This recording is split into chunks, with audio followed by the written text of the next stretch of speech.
Hello class, it's Professor Streeter. In this video, I'm going to talk about and introduce the first essay assignment for the ethics class. We'll look at the structure of the assignment, the topics, and how to turn it in. Okay. So you can find it here in the week 3 content module.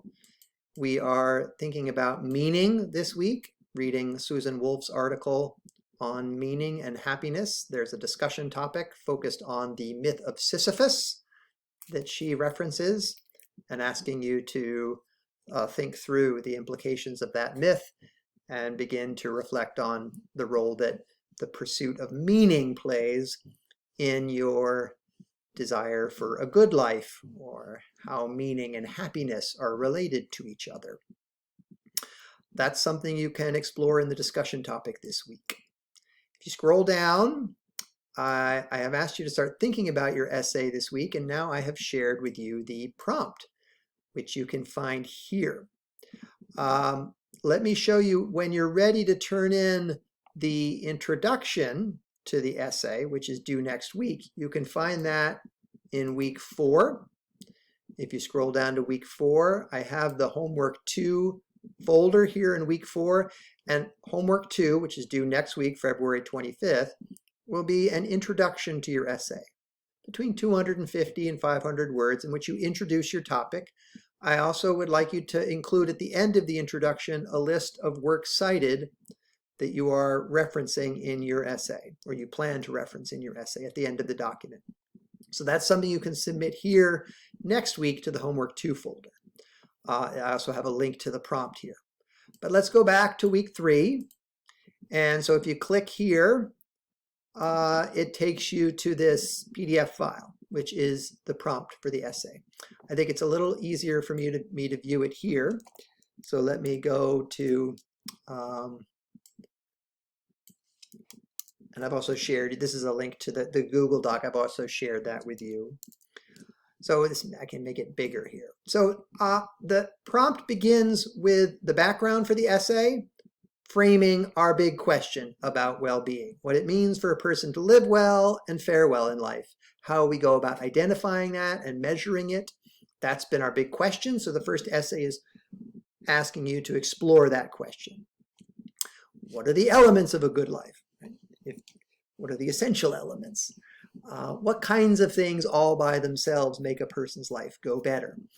We are starting with this question because we can't really think about the ethical question of how we should act and what kinds of responsibilities we have toward each other until we say something about the good that we're seeking. So what is the good that we're trying to promote in our lives? That's what we've been exploring. Then we're going to turn in the coming weeks to a question about how we should act toward each other, what kinds of reasons we have to do what we do, once we've gotten clarity on the good that we're trying to promote.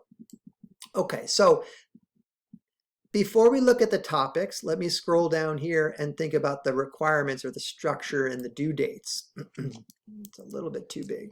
Okay. So first, it's an argument essay. So the goal is to make an argument that you introduce in the first paragraph, or the introduction, and you provide support for that thesis or the central claim that you're making in the body paragraphs. And then the goal by the final paragraph is to draw a concrete conclusion. What have you shown? What follows from the argument that you've made? Aim for about 5 or 6 pages, around 1,500 words of writing. Now, the first piece to turn in will be on February 25th. That's a Sunday. So next week, week 4, I'm asking you to present or submit a draft of your introduction, introducing your thesis, introducing the argument that you're going to make. And at the end of that document, include the list of works cited. Now, that list has to include at least 1 chapter from the Fundamentals of Ethics by Schaefer-Landau, and at least 1 article from the anthology called The Ethical Life. So you get to decide which chapters to focus on, but there needs to be something you're looking at in each book, and that should be included in your list of sources. You can also use outside sources, but make sure to cite them properly with the bibliographic information when you submit your introduction. As you can see, once you turn in the introduction, then you'll have another week to work on a draft and submit a more finished draft of the essay by March 3rd. At the very least, before we go on break. I think we go on break March 8th. So the goal is to have a draft submitted before we go on break. I'll give you some feedback, and then you have another few weeks to submit a revision. So by March 24th, you'll submit a revision, a complete draft of the essay. Now, then I'll give you feedback and a grade, and if you choose to, you can spend the second half of the semester revising that essay. If you want to make it better, I encourage you to do that. As long as you meet these deadlines, you'll have an opportunity to continue working on it in the second half of the semester. Okay, so those are the requirements and due dates. Let's look at the topics. So again, the big question is, what is the good life? How do we measure it? One way to approach that is by focusing on the thesis of hedonism. So imagine your life as a commitment to a way of living. Suppose you commit yourself to the life of pleasure, right? What is involved in doing that as you understand it, and how would you defend that commitment, or how would you criticize it? So you could look at this first topic as a way of engaging with the hedonist, giving a defense or a criticism of that point of view, of that way of looking at life, of that way of committing yourself to the life that you're living. So as you defend or criticize hedonism, you could explore these questions. Is pleasure enough to make a person's life good? Is happiness the greatest good that we can achieve? Is it the only thing we value for its own sake? Why or why not? I'm interested in the reasons you have for making the claim that you do. So think of this as taking up a claim, taking up a position, and trying to defend it as carefully as you can with a line of reasoning.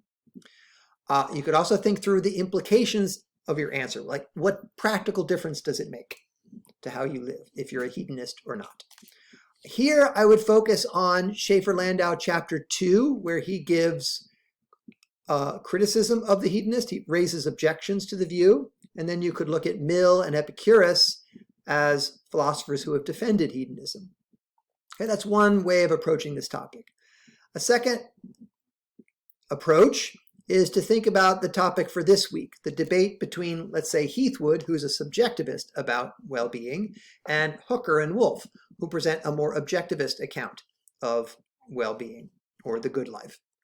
So when we're thinking about the good life, how do we measure it, right? Is the measure of the good life something purely subjective, as the hedonist or as Heathwood would argue? So the hedonist says the felt experience of pleasure, right, is the measure of the goodness of my life. So long as I'm enjoying my life is going well, right? So that is a subjective measure. Or from Heathwood's point of view, it is my desires that determine whether my life is going well or not. So the measure of a good life is satisfying my most important desires.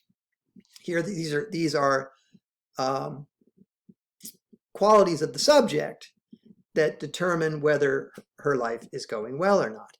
But you might think that there are other aspects of the good life that cannot be explained in terms of felt experience of pleasure and the satisfaction of desire, that make your life better, even though they don't increase the amount of pleasure or satisfy any particular desires, where the goodness of those things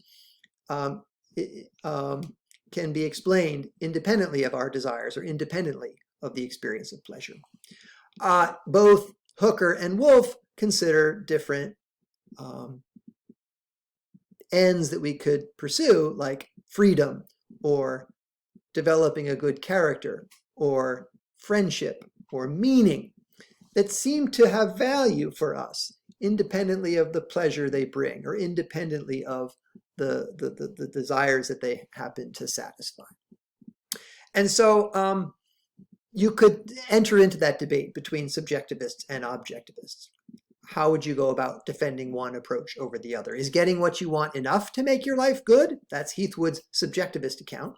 Is it even necessary? In chapter 4 of Schaefer-Landau, he considers objections to subjectivism about welfare. You could also look at Hooker and Wolff and their kind of criticism of subjectivism, their attempt to defend a more objective measure of the good life. So if you think that subjectivism is a hard position to defend, right? That is to say, getting what you want is not enough to live a good life. What more is needed? What more beyond the satisfaction of desire and the experience of pleasure? What more is needed to make your life good or make your life better? So that's a question you could explore. Finally, the last topic concerns chapters we're going to be looking at later in the semester in a week or two, chapters 7 and 8 of Schaefer-Landau on egoism and altruism. And here I would recommend you looking at those chapters if you want to write about this topic. But focusing on our central question, what's involved in promoting your own self-interest? Here I'm trying to connect that question to thought about other people. So can you live a genuinely good life without taking the interests of other people into consideration? Is it really possible to live well and fare well while devoting yourself exclusively to the pursuit of self-interest? Or does your well-being depend in part on caring about others, on the interests and the needs and the well-being of other people?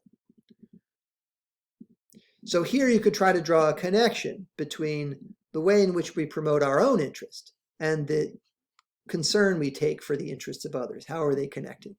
Can I really live a good life? Can I really make my life better by focusing solely on my own self-interest and the promotion of my own self-interest? That would be a form of egoism.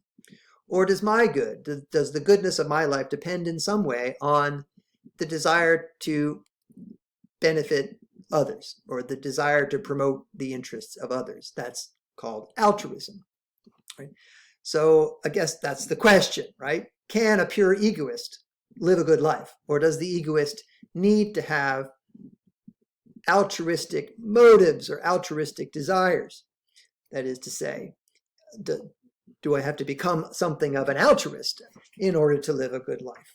Do I have to care about other people for my life to go well? Or is it enough that I only care about myself? Okay, so that's a different kind of question from the one we've been asking explicitly, but it's related to our question. And it leads into thought about the relationship between the pursuit of the good life and the responsibilities that we have to other people, or the desire to do the morally right thing. Are those connected in any way? All right, so those are the three topics. You get to choose one of those three topics. But the goal, again, is to make an argument that explores this fundamental question. What does it mean to live a good life? What makes up the elements of a good life? Is the hedonist right? Yes or no? And why? Should we take a more subjective approach here to thinking about what makes life good? Or are there more objective measures of the good life? If so, what are they? And finally, is the good life the egoistic life? Or is part of what it means to live a good life, does that involve caring about other people, developing altruistic tendencies? Okay, so that's all for now. I hope that helps you think about the essay topic, and send me an email or raise a question in the class discussion if you have any other questions about the essay, or you could set up a time to meet with me during office hours. Okay, that's all for now. Bye.